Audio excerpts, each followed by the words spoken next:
Казвам се Венелин Дойчев и съм управляващ директор в Самотех. Стартирахме като инсталатори на фотоволтаични паркове, като към днес днешен сме интегратор на цялостни решения.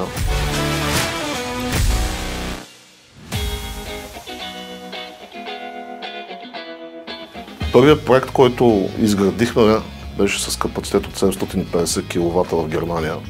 Беше страхотен успех за нас. Общо взето бяхме не повече от 17-19 човека в компанията, когато стартирахме. Успяхме да сме, където сме в момента, лидер на европейския пазар. За тези 12 години Самотех има изградени над 580 проекта с различни мощности и с общ капацитет от 8,2 гигавата. Имаме проекти в цяла Европа в момента, като основните ни пазари са Дания и Англия.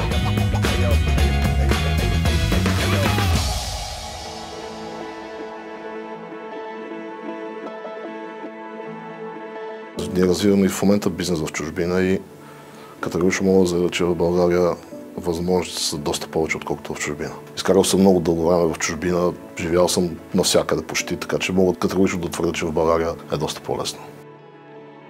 Неограничени възможности за развитие, както на бизнеса, така и на младите хора, които желаят да се върнат в България. Просто трябва мотивация. Първото нещо, което ние държим хората, които кандидатстват на работа в Самотех, да имат проактивност.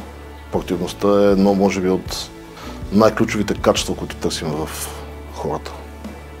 Основните направления на наемане в Самотех включват работници на терен и монтажници, електротехници, проектни ръководители, менеджери, административен и ръководен персонал. За повече информация относно отворените позиции в Самотех може да се обърнете към кариерния сайт на компанията.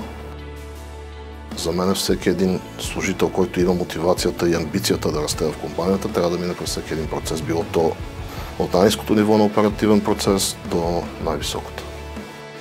Работодатели като Самотех създават перфектна среда, в която човек може да приложи своите практически знания и да развие своя потенциал. Нашата мисия е не само да допринасяме за зелено бъдеще, но и да върнем човешкия капитал обратно в България.